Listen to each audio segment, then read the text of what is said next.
and welcome back to episode 71 of Inside the Vault, a Carolina Panthers podcast. I am your host, Ryan Smith, and tonight with me, I have the co-host of the This Team is Killing Us podcast. Also, you can find her as a contributor for OG Media and formerly of 99.9 The Fan. You heard her there with Gilio and the boys back in the day too, but she is a fan favorite, someone who knows your Carolina Panthers well. Let's welcome to Inside the Vault, Lauren Brownlow. Lauren, how's it going?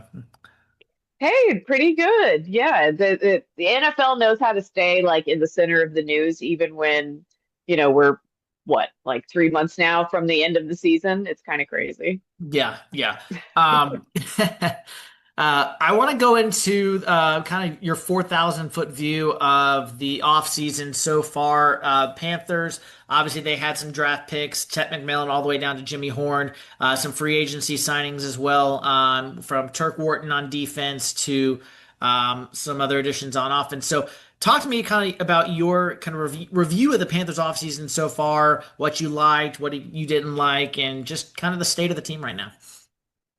Um, What's that? admittedly, admittedly, I am a sucker for defensive tackles, especially some of my favorite dudes on any football team I'm watching. And so I was happy to see them get some depth there Mhm. for sure. And they got some guys that I like in terms of what they're able to do and their skill sets. And I think that that'll be good for both the pass rush and run defense as well, bolstering that, adding depth, which they'll need since their bye is until week 14. So always Yeah, good to that's have a true. few bodies because we saw what happened in the last couple of years when a few D tackles would go down, and it's not great. And so now there's some depth there. You feel like there's a little more security.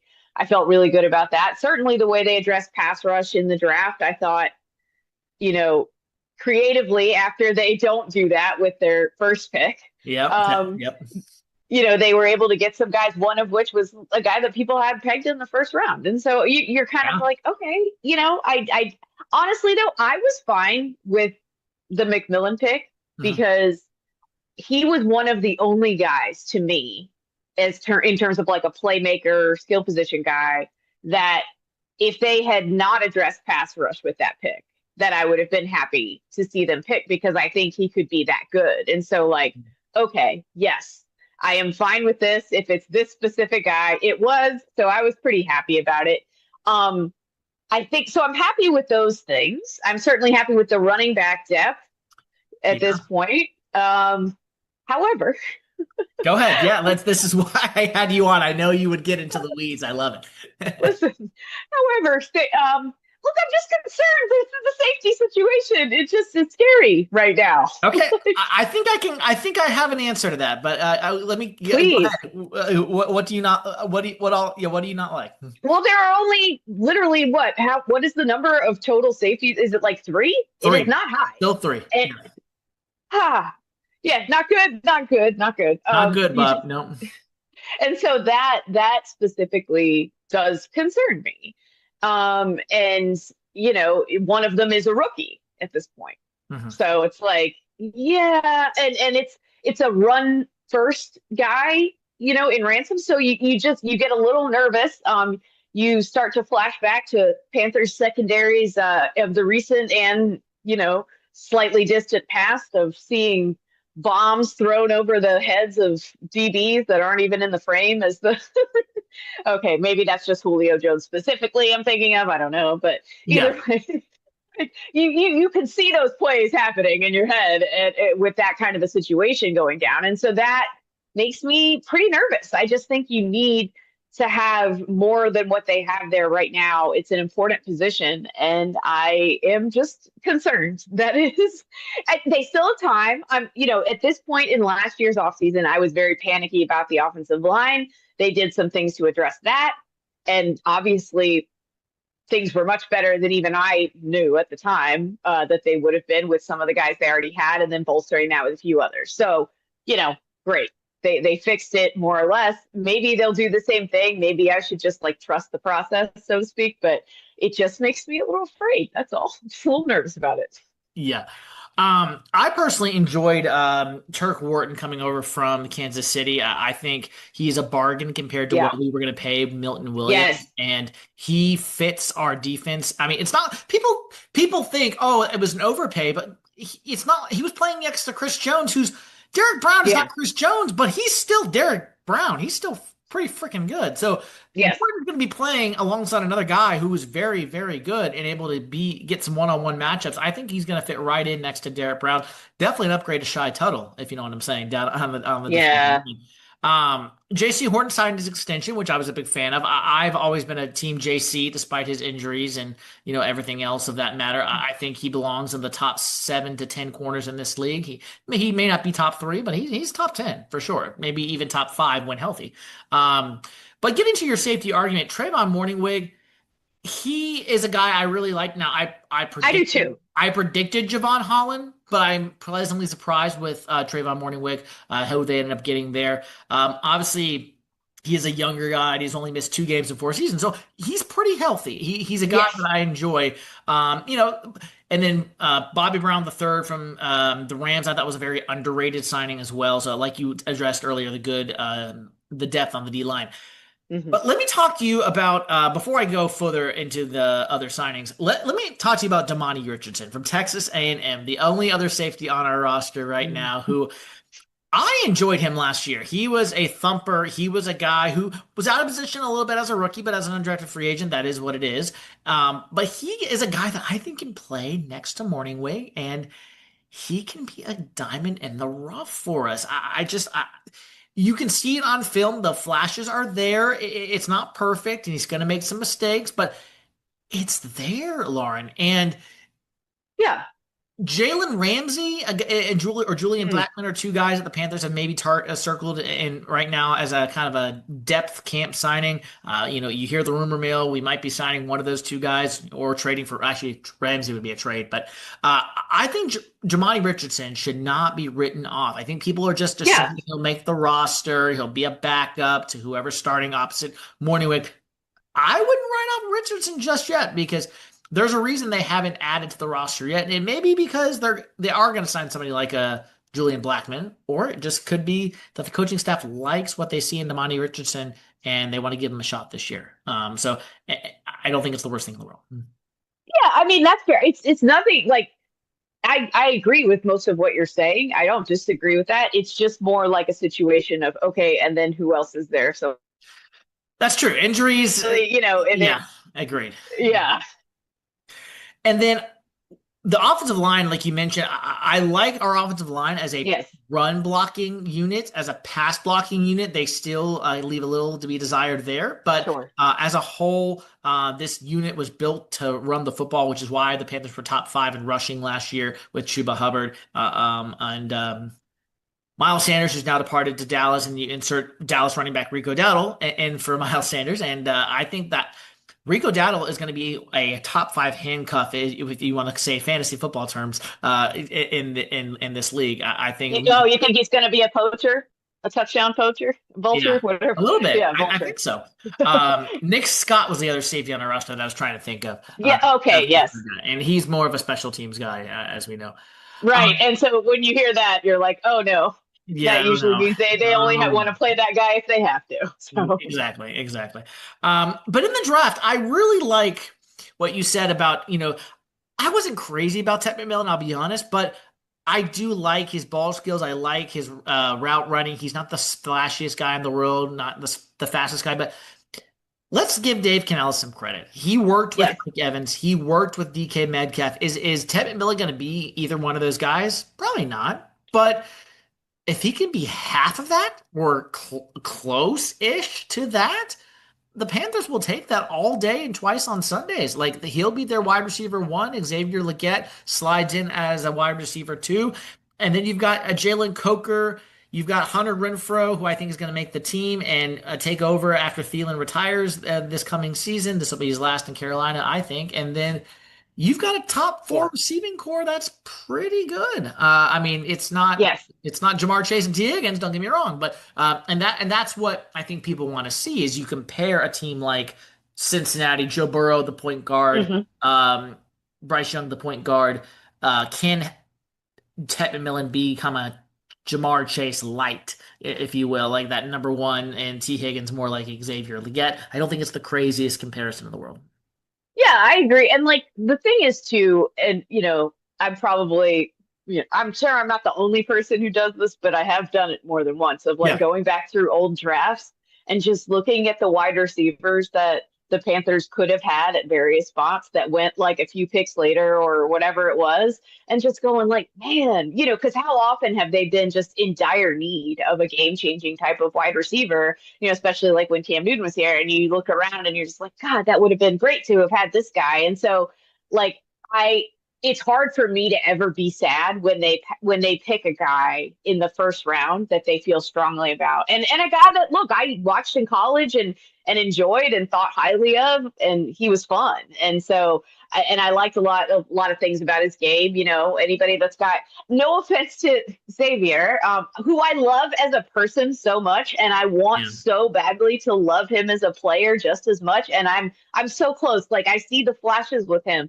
but I just need him to catch the football. Like, bless him, bless his sweet soul. I just need him to hang on to that football, and we'll all be okay. He'll be happy. We'll be happy. We will love, no one will love him more than Panthers fans. We will adore him because we already love him, even in spite of all of that. Like, there is no receiver I think we would love like him with his personality, with his, like, the kind of dropsies he had, Yeah. last year.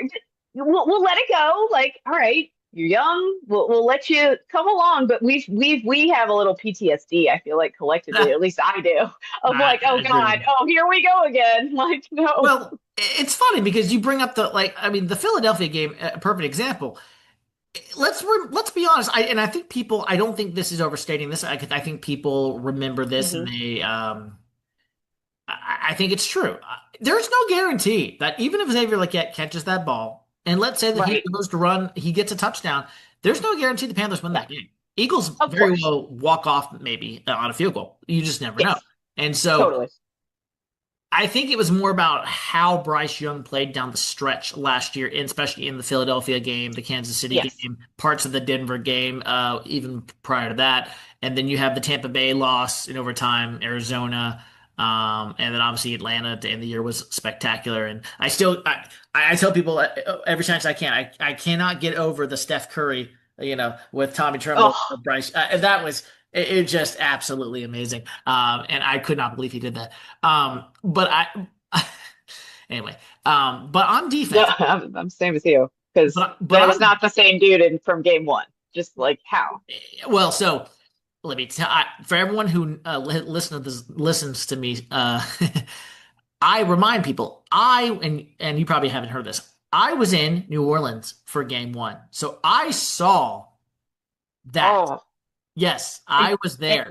And yes, in the really bad New Orleans game one, it was not good, but the food and the bourbon saved me a oh little. yeah, Yeah, so but it was yeah. not good there, but the food and bourbon was good. But and then you see I was in the building for the Tampa Bay game. So it's like you see the difference from Yes. week one to whatever that was, week 16 or something. And you could see Bryce Young play like a top 12 quarterback down the stretch. Maybe not top 10, but top 15 at least. He had the moxie down the stretch, and you just want to see improvement. Now, we can kind of go through our early predictions here towards the end, but I like the Panthers' chances this year, and I'm not saying they're gonna win the Super Bowl. Nothing like that, people. Oh yeah, I'm I get saying I like their chances to actually compete for a wild card spot and maybe yeah. sneak in.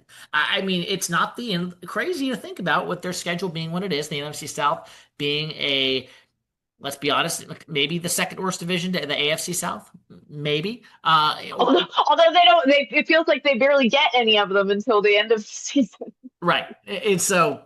So stupid. Well, yeah, that's a whole nother argument there.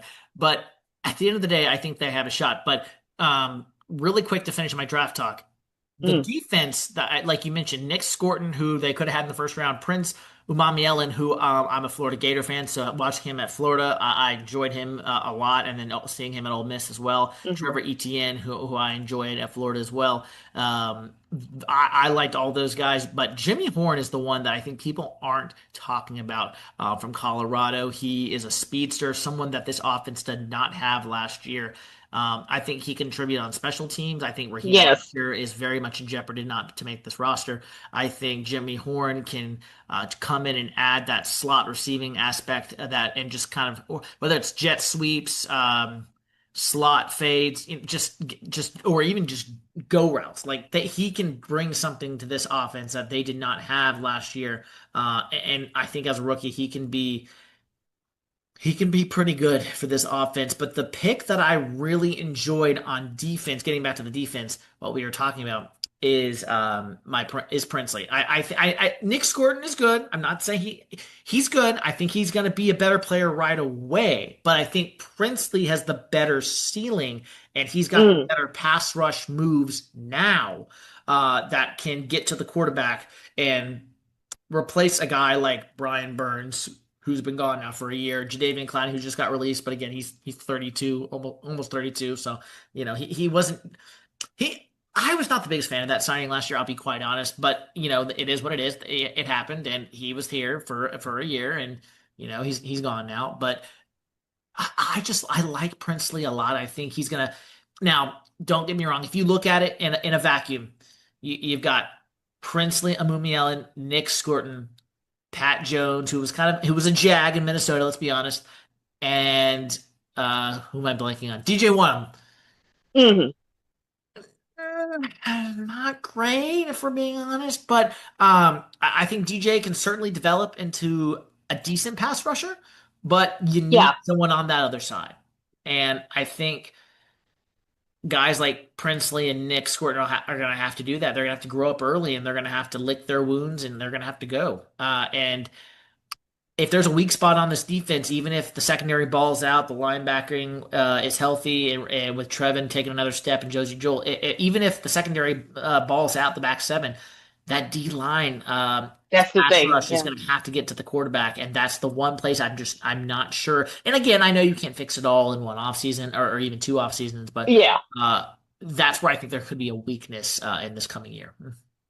And maybe that's part of their philosophy a little bit too, of like, yeah, we could sign all of the pieces we want in the secondary, but if we don't have the front where we want it and the pass rush where we want it, then it's kind of irrelevant because like you could have the best DBs in the world, and if the quarterback has all day to pass, they're gonna find their guy eventually. So maybe that's part of the philosophy there too. I don't know, but yeah, I mean, you're right. It's not going to get fixed in an off season. I mean, that was I didn't love the Clowney signing initially either, but I mean, at the end of the day, like he did show up and produce a lot, He did. and He on did. that defense, it was noteworthy to say that because Now, yeah, it was nice to have him around for a year. It was good for that he could be back in his hometown area and stuff. And I was a little surprised they didn't keep him, but not hugely, because like you said, I think they're really trying to just kind of go young and lean into that and let this team kind of develop from there.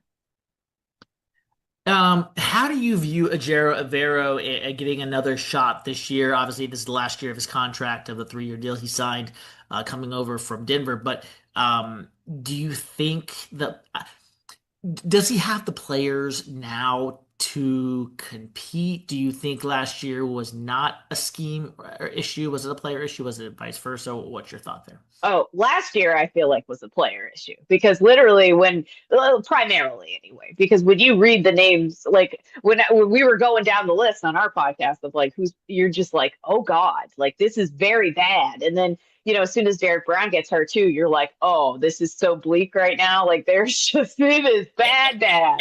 And being there in game one, it was just like Mm. all players to go down. It's like really in game one. Yeah. Yeah. I mean, Um, so I just feel like for me, look, this is a results based business at the end of the day, right? absolutely. So if they are just absolutely terrible again, obviously, like he's probably not going to be long for this job. Like Nope. that's just no matter what the real cause of it is. And if he's got the goods, so to speak, then somebody else will give him a chance somewhere else. And I would think that he'll get a job somewhere else if it doesn't work out here. But has he been put in the best position personnel wise? I think we could all agree no. Like, No. I don't think, and look, you mentioned some of the draft picks you liked on the offensive side. And I have felt frustrated at times, maybe because I just have always loved Chuba, even before like the Panthers loved him as much as I did, and wanted him to touch the ball all the time. So I was, for me, when they drafted Brooks and when they drafted ETN with those, Brooks more so than ETN, that it was like I would have loved to have seen them use those kinds of picks on a defensive player because that side of the ball needs attention right now. And I know they did give it more attention this offseason, whereas last year it was kind of flipped the other way around. But last year it was so lopsided in favor of the offense that it was like, okay, well, they'll clearly spend most of it this year on the defense. And I think it's been majority defense, but I think they could have stood to have invested a little bit more potential side to help bolster things up and do sort of the same kind of quick fix that they tried to apply to the offense. But maybe that's just my armchair GMing, and I don't really, I don't. It's not like I've ever done anything that hard before, so what do I know? But Yeah. yeah, OTAs coming up in about a week's time here in Carolina as we kind of get into the 2025 offseason. Do you put a lot of stock in OTAs? What are your God thoughts no. on, mini camp OTAs? Is this kind of, just, fit or fatter this time of year, or is there really forgot rookies? Obviously, I suppose could come in and, kind of take that rookie step and, learn the playbook, if you will, and just be, there. But do you take a lot of stock in OTAs and mini camp, anything before training camp this slow time of the year? Not really. I mean, look, you see enough of these and stuff, and you cover it for a time in college more than pros, obviously. But Right. even just like the lead ups to the season, and you hear the things people say, and how often it ends up just being not panning out, Yeah. or stuff just works out way to, and you're just like, forget it, and you become almost cynical about it. But as a fan, it's a little different sometimes when you read certain things, and maybe there's things you want, like when I was reading about Tedero McMillan working on coming out of his breaks after rookie mini camp or whatever, I was like, ooh, like it's like, wow, better, Lauren. Like better than to put stock into that or to get all excited. But I mean, it did. It's like catnip. It did still get me a little bit where I was like, ooh, that's look at him. He's already trying to get better, and I'm like, what am I doing? I'm just getting sucked right into this vortex here. But yeah, no, I don't put a whole lot of stock in it. It's just you don't want to hear anything bad coming out of there, certainly, because you really shouldn't have much eventful coming out at all. It's just that no one's getting hurt. That's really all you Right. want to hear coming out of there. Yeah. What does the state of the Carolina Panthers look like in Lauren Brownlow's mind in 2025? And I say this because is 2026 the year that everyone thinks that the Panthers should be contending? Is it 2025 because the NFC South is so bad? What does the state of the team, what does progress this year look like in Lauren Brownlow's mind?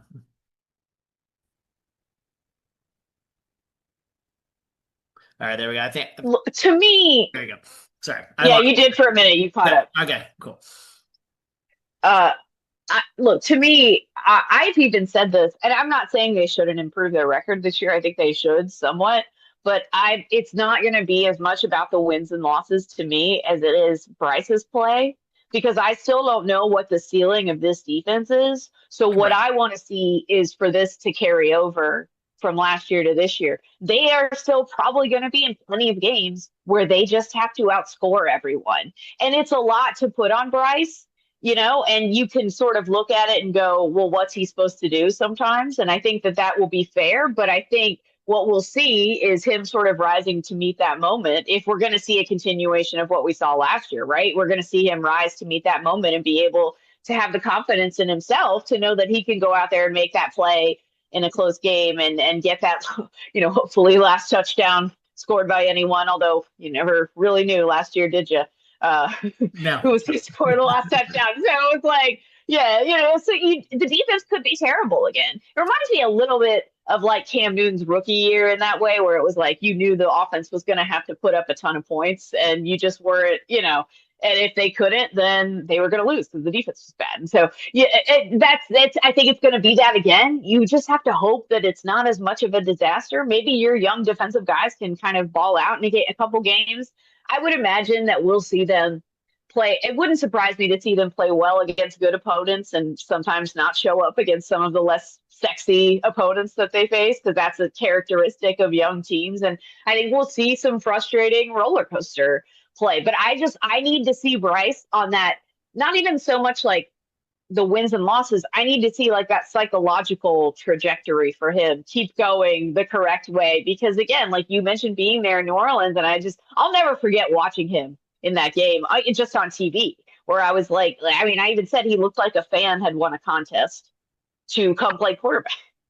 Like, and like was all of a sudden like, oh, that's a pass rush. Like, oh God, you know what I mean? And like he looked that afraid to me, and He, it was concerning. it was very concerning. But well, okay, let's talk about that. Talk about this for a second then. What does that say about Bryce? I mean, as a his dad, is a psychologist for a living. He has the mental capacity to handle the binging. And let's not Yes. pretend he got his job back because Andy Dalton unfortunately got into a car accident. He was okay. But that is the reason why Bryce came back. And then he seized the moment, yes. But Yeah. he got benched. He came back. Credit Dave Canales. I said it on this podcast and other places. Dave Canales had the brass balls to go to David Yes. Tepper and say, Tepper, we got to sit Bryce down right now. He is not seeing it right now. I can't evaluate the rest of the team. We got to sit him down. And that took guts to do that. And I give him a lot of credit to do that. And then Coach Bryce behind the scenes, in the media, they portrayed it. Well, I don't think Canales likes Bryce. I think he prefers Andy. Well, Yeah, I never understood that I either. never I didn't understood like that at all. But he coaches him behind the scenes. He comes back, and then I think Steve Smith said this. Sometimes guys just need to sit down and see the game from another angle and to just take a step back. That's all it was for Bryce, and it slowed down. And the psychological fortitude that he had, the soaking up everything on the bench and come back. Yeah, He is. Am I wrong in saying is this? He is the exception, not the rule. Like normally, this doesn't 100%. happen. Yeah, you're right. I think he's definitely the exception, but I also think you spoke to this. I think Canales' handling of this is a little unique as well. I mean, like how often, like I for some reason, bless his heart, Sam Darnold comes to mind, Yes. like in with his tenure with the Jets, where like they weren't going to sit him down. They were just going to keep trotting him out there no matter what. And like the Panthers easily could have done that. They easily could have just kept trotting Bryce back out there to let him, continue to sort of like his confidence fade and all of that, and just like continue to see the ghosts that he clearly seemed to be seeing. I don't think Bryce was in a position, and I don't know if that was because of the preseason or not. I know that I didn't like that he didn't get more preseason burn, and you're going to use anything to validate probably whatever you think is your opinion, and I can admit to that. But I was definitely like, well, you see what happened when he came out in game one looking like that. I don't think he was ready to trust the offensive line yet, that they were going to keep him safer, careful not to say safe, but like Yeah. safer than they had the year before. And he wasn't ready to trust that yet. And that's what I think was going on in the first game. And so like, yeah, and so I think like once he could see it and see what Andy was able to do with them, and see that, oh, they have gotten better. Like I'm not going to have guys in my face for every single time I drop back this year. Like I'm not going to get sacked. However, it was an absurd amount of times. It was like David Carr level, like numbers of times. It was Yeah. insane what happened. Yeah. And so like you can see why there would be some trauma there of like, oh God, like I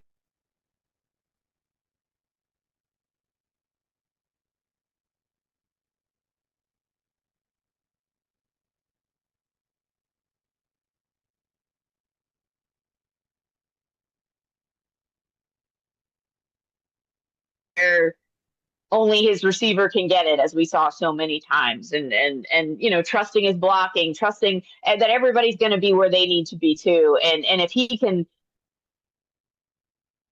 like, I think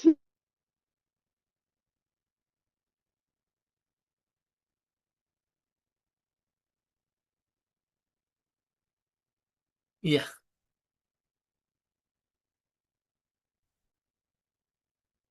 That is the biggest thing I'm looking at next year. I'm not even, or this coming year, I'm not even looking at wins and losses and whatever. It could take time. It could take time for them to be kind of the finished product because they're probably going to need to make more moves, especially on defense. But like, ultimately, I just want to see Bryce continue to get better because if you have a quarterback, you have a lot of problems solved. Let's end our time here. Lauren Brownlow, my guest today here on Inside the Vault. Let's end our time together with a kind of lightning round of predictions, and I'll just kind of throw out a scenario, and you can tell me your thoughts or just kind of what you think is going to happen. We'll start with who do you think is going to be the most improved player, offense or defense this year? I love Jatavian Sanders. I want big things Good from one. him. I Good one. really love like before he got hurt, I was buying all of his stock. I am still buying. Love him. I think that people will be really high on him by the end of the year. Love what he'll be able to do in this offense alongside the weapons they have at receiver. Love that. Rookie to take to make the biggest contribution this year. Whew. Well, you got to hope it's McMillan, right? I think. Yeah, that would be a good investment for sure. Yeah. Okay. Yeah. I think I do think, and receiver too. It's just a more public facing position. Right. Yeah. I would like to think it would. I would think it would be him if I had to predict. Yeah. Okay. Bryce Young, how many touchdowns and interceptions and yards will he throw for this year? Oh God. Uh, um. Or you can say yards if you want. Didn't have to be all three.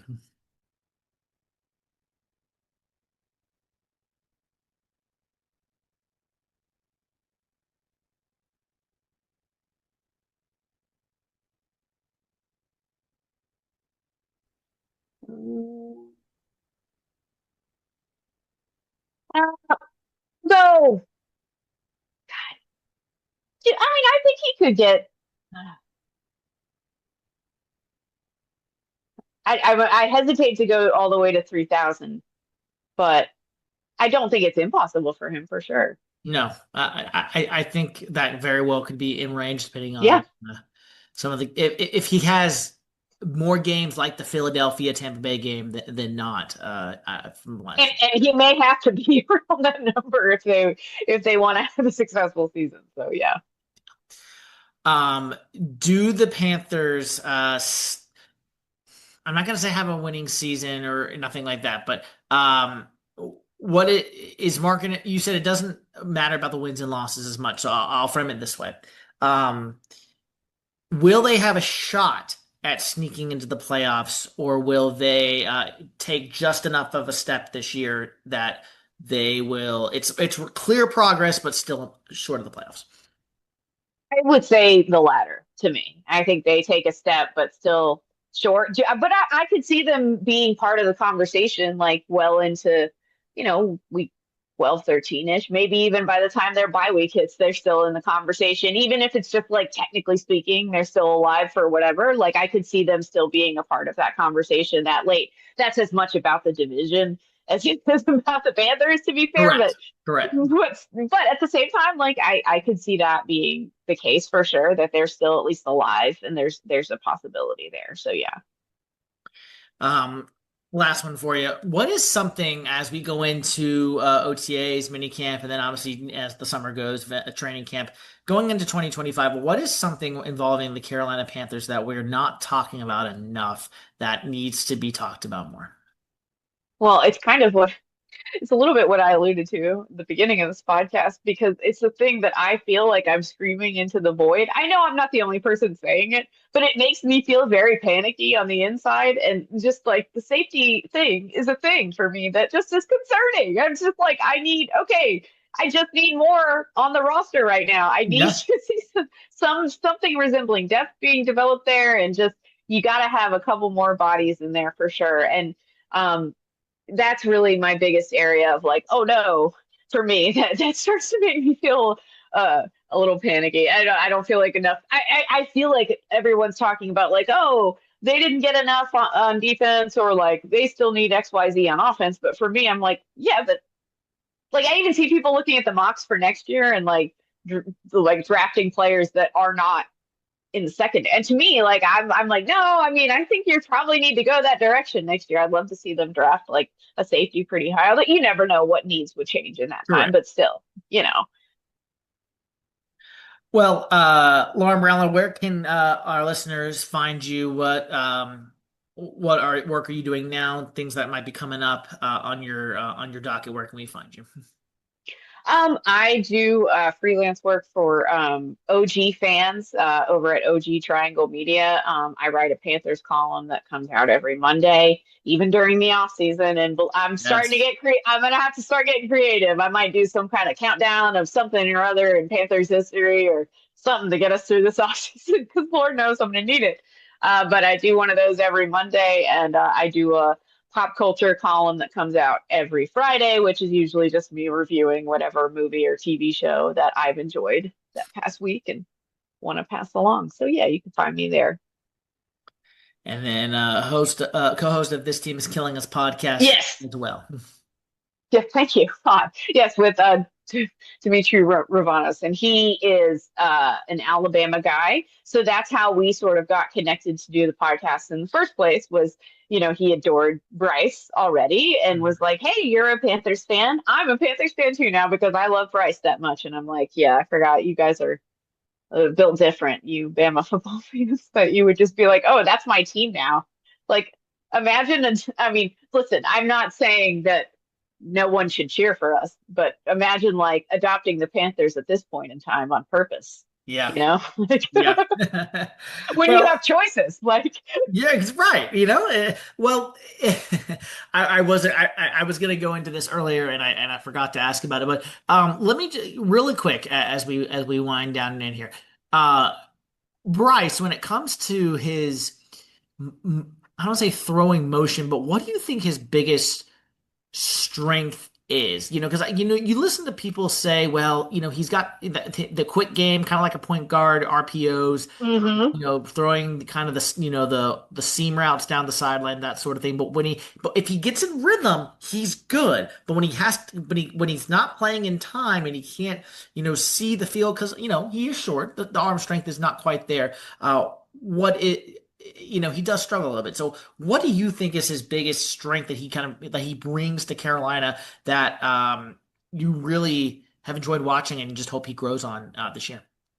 This is gonna sound cliche, but and you said like hope he grows on, and so I think like with that in mind too, one of the things I liked the most about him in Alabama was his ability to just sort of improvise and pull it Mm. out of his butt if he needed Yeah, to, and very just much make so. something happen. And you did see that more down the stretch last year, where there were moments where he had to scramble around for a hot minute or whatever and buy time to make a play, and he was able to do that. And that's encouraging to me because like you said, you're not always going to be in rhythm and able to have things be choreographed exactly as they're supposed to go. You're going to have to improvise some of your own dance steps there, and I think we saw him get a little more comfortable with that down the stretch of last season, like by necessity. And that's what I want to see more of because at Bama, like he had to do that because that was the thing too.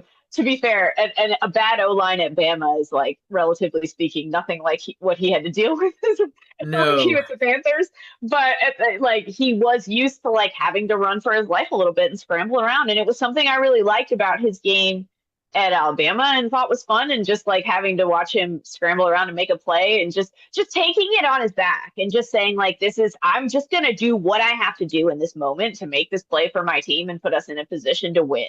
And that is my favorite part of Bryce's game is when he gets in that mode. And you do like there were times last year, it took me a few games for sure, but there were times when I just had this feeling watching him that I'm like, he's gonna get this done. Like I feel confident in him. And to get me to feel that way about him after like, some of it, like I like Bryce as well. Like he seems like a great kid. Kid, God, see, it's the size thing. I keep doing this. He's a grown man. Uh, but I'm much older than him, to be fair, so maybe that's part of it too.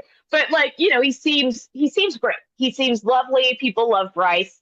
And I want good things for him. I hated seeing him suffer.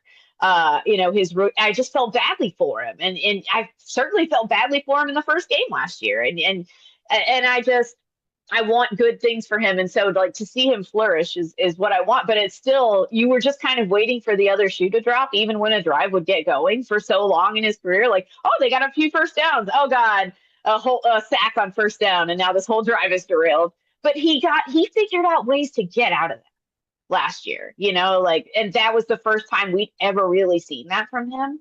So for me, that's what I'd like to see. It's just like his ability to sort of make things happen and be the guy to make those things happen and to be the orchestrator of that. And that was my favorite part of his Bama game, and that's what I want to continue to see more of, as I felt like we did last year down the stretch. More of that. It's fun. Yeah, absolutely. That's a good place to end. As at the end of the day, we people want to not compare him to Cam Newton. I don't think that was ever a thing, but No, well, you can't. I they're mean, gosh. completely different quarterbacks. I think Cam's accuracy was never his strength, but the running game was obviously his strength. Bryce has an accurate football. If he can get it out there, he's very accurate. Money, improvise, point Yeah, guard. He can run if he absolutely has to. We've seen him do it, but that's not his calling card. right. Cam, you kind of knew if he wasn't going to run the ball, it was kind of spotty passing. Now he got better with the short intermediate throws later in his career, but initially Hmm. on, I think to like probably year five, he really struggled with that. So Bryce, I think is the opposite. He can run if he has to, but the short intermediate Oh game yeah. already good at that. He just needs to continue to develop his deep ball and playing in rhythm, playing in time as a whole. Well, and the stuff that people used to say about Cam running is actually far more accurate about Bryce running, which is that you don't want him taking those hits. No, Correct. Cam could take those hits because he was bigger than half the guys hitting him. Correct. Bryce, that's not so much the case. So yeah. Lauren Brownlow of OG Media, contributor, and this team is killing this podcast. Thank you so much for coming on Inside the Vault, and we'll talk to you down the road. And that'll wrap up this episode of Inside the Vault, a Carolina Panthers podcast. Rate, review, and subscribe wherever you get your podcast.